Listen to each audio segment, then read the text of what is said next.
All right, hello again. We are back. We are back in module number 3, where we're going to talk about the concept that you are not the market. Now, I'm still here. The wall is still here. The picture is still here. I'm going to talk about that one in a second. But first of all, I want to congratulate you. Did you know that 90% of all people that buy a course don't even open it?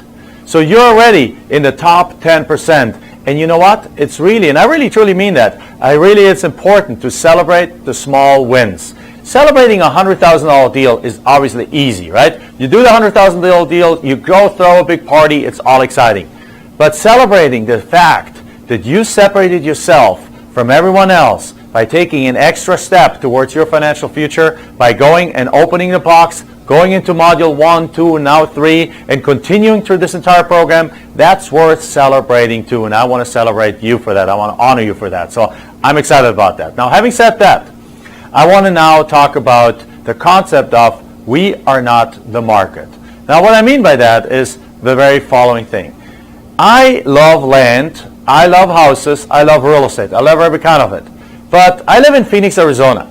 The first deals that I've done were in Phoenix, Arizona. Now I do deals in 17 different states, over 50 different counties, all the way from Hawaii to Florida, and so on and so forth. But the first couple of deals that I went to see, they were desert. Right? They were desert. So I looked at myself and I was like, I don't want to live there. I don't want to have a house there. I don't even want to camp there. I really don't want to do anything with it other than go sell it to somebody who does want to live there, who does want to camp there, who does want to go out there. And there's plenty of people like that out there. So therefore, the desert is not necessarily the place that I love to go out. I love go hiking there. But then I want to come back to a hotel, take a shower, have a nice dinner at the restaurant with my wife if I go places like that. But again, the thing here is, though, I have sold since the end of 2002 well over 3,500, as a matter of fact, closer to 3,800 properties.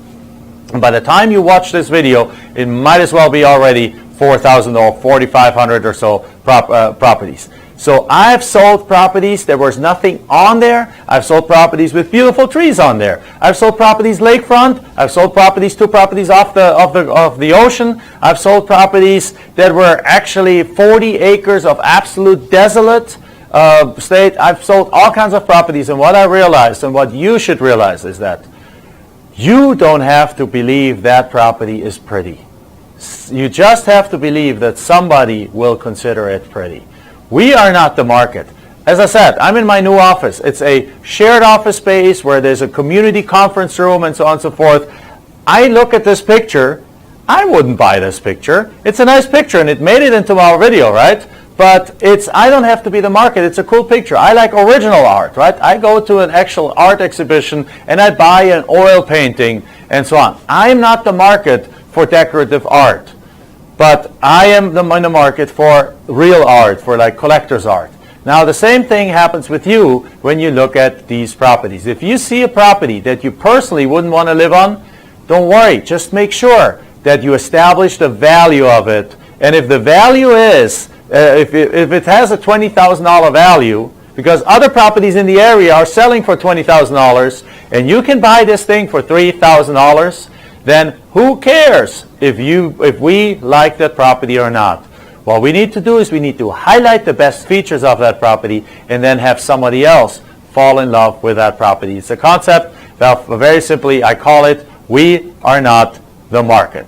Right? So I just want to say that this is a very quick module. We're not switching over to my computer. It's really all I wanted to say in this module. I wanted you to understand that no, you do not have to. If your dream of a dream property is a rolling hills property with pine trees, a little creek going through it, and puppies and butterflies and things like that, and if what you end up buying is a flat piece of land with a few bushes on it, then don't discard it, because somebody else will want exactly that as their dream property. Their life might have not be filled with the abundance that your life is filled out. Their ability to dream might not be so big that they dream themselves in a 40-acre rolling hill parcel with ponderosa pines and a creek going through it. They might live in a single-wide one-bedroom mobile home with 8 people.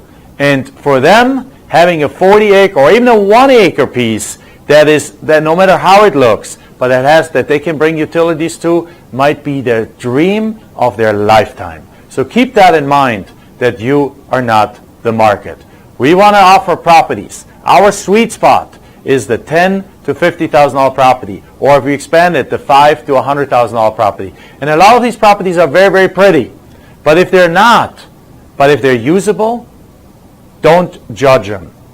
There's a market for them. There's people, there's a group in this world that dreams exactly about having a property like that. That might be somebody that wants to be away from it all. There might be somebody that wants to be behind a hill, or wants to be a place where there's no utilities because they want to live off the grid, right?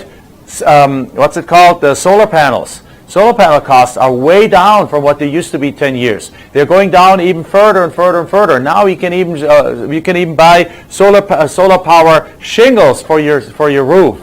So you can put your entire roof on there. It looks like a regular roof, and it's solar power shingles, right? You can have propane gas tanks. You can have a water well.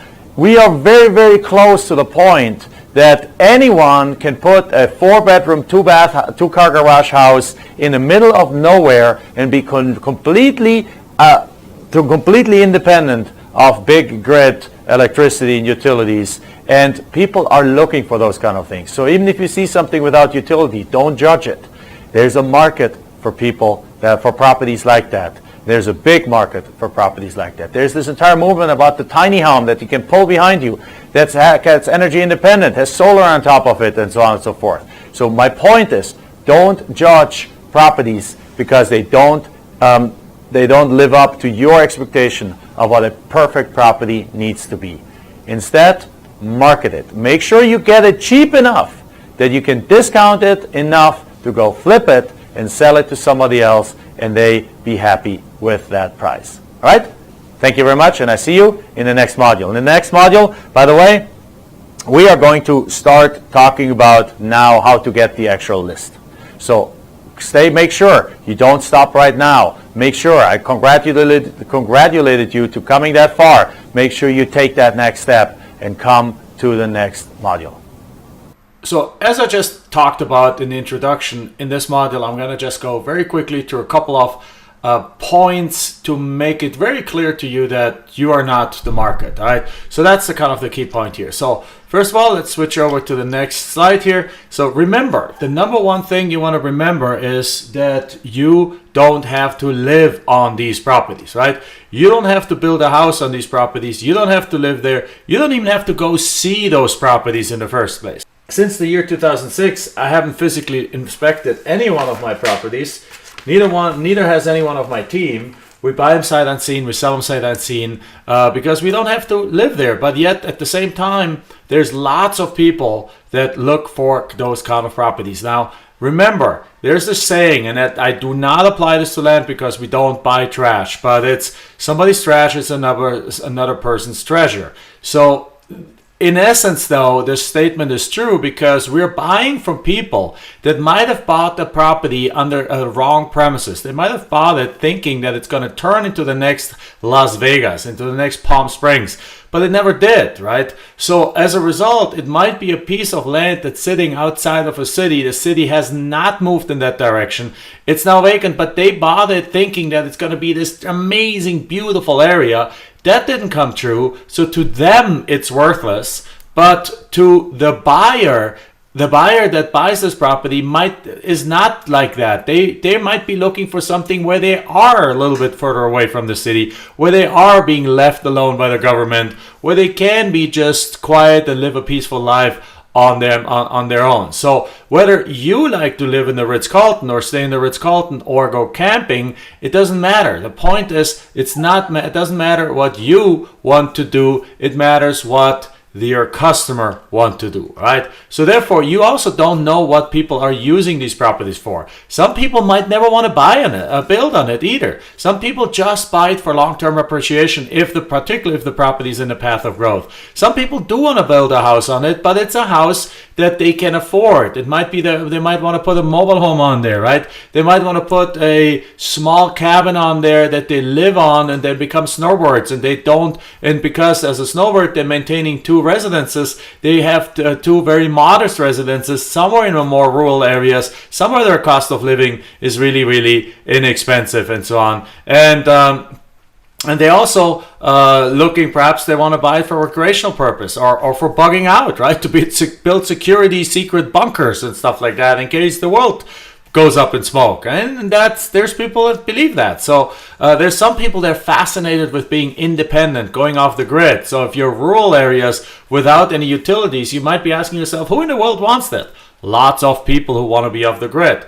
Some people want to buy it and rent it out, right? They want to have some company come in and they do strike a deal with a billboard company if it's a property next to the interstate. I don't want to live next to the interstate. It's way too loud. I like to be in a quiet environment. If I go into the backyard, I don't want to have a million cars drive by.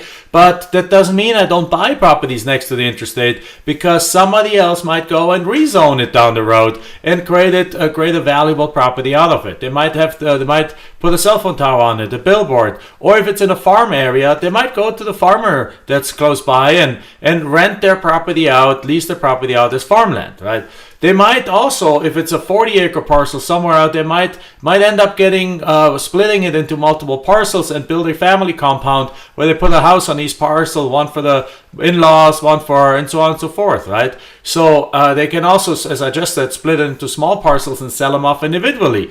That's another option that some people do. Some people just buy them because of the mineral rights. I've had one property that I sold, and that's a story I've been telling for years. That the person bought it, even though this was a 20-acre parcel, there was probably a 15-acre wash going through that property, taking away the usability of about 2/3 of that property or 3/4 of the property. So therefore, there was only about 4 or 5 acres left on one side of the property. Now that's enough land to build something on there. 4 or 5 acres is the size of of 4 to 5 football fields. An acre is the size of a football field or of a soccer field, right? So it's plenty of land to build stuff on there, but at the same time, 3/4 of the property was unusable. So this person actually bid this property up. We put it on eBay and we wanted to just get rid of it because we thought it was junk.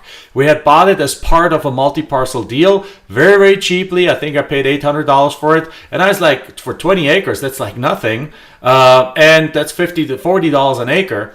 And I just figured if I just can get $1,500 for it, I'll just get rid of it because I just bought it because I wanted another part of that, another piece of that package, and that one kind of came with it. So if I just get my money back on that deal, I'm gonna make most of my money on another deal, on another property that came with it. Well, this property was ended up being bid up to almost $10,000. And when we talked to the lady about why she wanted that property, she said that she had done all her research. It's one of the best semi-precious gemstone search areas in the entire world, and she wants to go there once a week, just put her trailer on there, basically, or even pitch up a tent there and go gemstone searching all day long. Drive into town. The town was like 5 miles away. Drive into town, small town with like one restaurant. Drive into town in the evenings, have dinner, and perhaps go take a shower somewhere or so, and that's it. So rent a motel or something like there, and just drive out there even during the day. She didn't even have a camper, so drive out during the day, do gemstone searching, and do that for 2 weeks of the year, and that's all she would ever use it for. But in her mind, that was enough for it, right? So some people even want to build a summer campsite, perhaps with a church. So they're looking for something that's like an hour or so away from the main city, and that they can buy, that they can perhaps prepare for as a campground and things like that. They can put some infrastructure, a little bit of infrastructure in place for the church to then they want to allow the church to use it for free and give back to the community. So as a matter of fact, let me just go back to my computer for just, I'm on my computer. Let me just go over to the internet and show you a couple of examples, just one example of what I mean with these kind of things. So let's look at that. So I'm here in the town called Kingman, Arizona. Now, Kingman, Arizona is, if we zoom out, it's between Phoenix, Las Vegas, and it's now also not too far away from LA. So this is an interesting market, for example, and there's many like that in the area. There's Flagstaff, University Town, Phoenix, obviously with 4 or 5 million people, Vegas with a couple million people, and Los Angeles with like, I don't know, a gazillion people living there. Here's the thing, cost of living, particularly in California, is very high. Cost of living in Phoenix, yeah, it's kind of regular and so on. But if you look at this, around, this is an interesting area that a lot of people come to.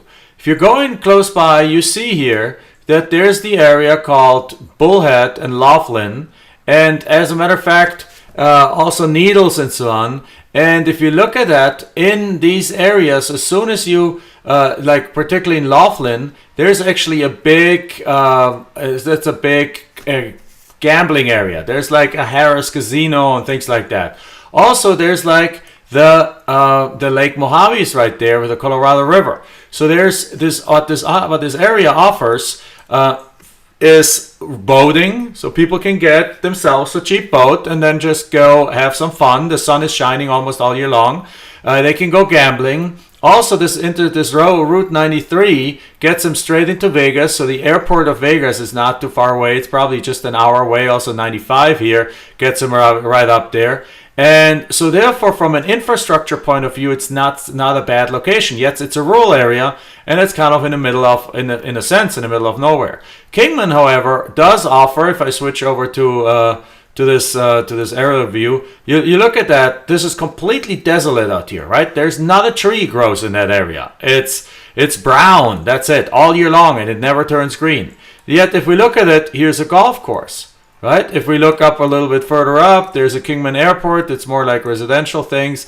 There's another golf course up here, right? So there's a couple of golf courses in the area, in the Kingman area. And then, as I mentioned, if we go over to Bullhead City and Laughlin, there's the Tropicana, there's the Aquarius Casino, there's another airport here. It's actually even an international airport, so there's probably small commercial flights go there. And there's a little town here. But the key I wanted to also show here, if we look at Kingman, and I hope I'm not moving too fast, is like there's a hospital here, there's hotels here. If you look at it, there's a medical center, there's a park, there's a Walmart Supercenter, there's a Hampton Inn, there's a Del Taco, Panda Express, there's a Chipotle, there's a whole bunch of restaurants, and usually kind of not so expensive restaurants. Now here's one thing I want to show you. As you go up here into this area, this 93, it looks all pretty darn desolate here, right? But as I zoom in, look what happens here. Here's an area that I don't want to live there. I have no desire to living in a dusty desert that is like in the middle of, like, I don't know, in the middle of nowhere kind of, in a dusty desert. I have no desire to live there. But people are living there. It is full of houses. It is full of mobile homes. There's a mobile home here. It's full of more mobile homes, more mobile homes, more mobile homes. It's full of places where people can buy. These properties are worth $20,000, $30,000 because many of them have utilities, and people can go there. And yet, if you look at that, empty lots, empty lots, empty lots, empty lots. Empty lots. This entire street is empty here. Look at that. There's only 1 or 2 houses. Probably because this road doesn't have utilities to it, but this one does, right? And this one does. So, but still there's lots available. So could you go to a market like that? And by the way, look at it. It continues on. There's more and more areas like that up here. There's more and more areas down here. There's like, it's kind of like all over the place. There's areas like that. And that is just outside of Kingman, Arizona. So if we look at that, this is an area that I personally have no interest whatsoever to stay there. I don't want to just eat at the Chipotle. My wife got sick from Chipotle not too long ago. I don't want to just be up there in a dusty area where it's like you walk around, at the end of the day you have dust in your eyes. That's not where I want to live. But somebody who lived in California, earned minimum wage, let's say in LA or in San Diego, earns minimum wage and has to bear that really super high expensive cost of living over there. They move there in droves. They love that because they can actually have a decent lifestyle over here. They can go gambling once a week, they can go boating, they can go to the hospital, they can go to the doctors, they have everything they need, yet they can buy such a property, particularly if you offer it with seller financing, and they can pay it off over 10 years until they retire. They can move their mobile home into that area, and now they have a cost of living. If they only get $1,200 in Social Security, and guess what? They can actually live on that because their cost of living is restricted to electricity, water, and the cost of a car, and other than food. So as a result, people that don't make a lot of money can actually live in those areas and have a decent lifestyle. So again, you're not the market. You don't have to live there, right? You don't have to live there. They can buy this for all kinds of reasons. But I want to make sure that you understand that all you're doing is taking this property off the hands of somebody who no longer wants it and giving it to somebody who actually enjoys it and has use for it. And people have all kinds of different living conditions and living situations. So you are able to cater to that and help them with that and enable their dream of property ownership. All right, I hope that helps. And that concludes this module.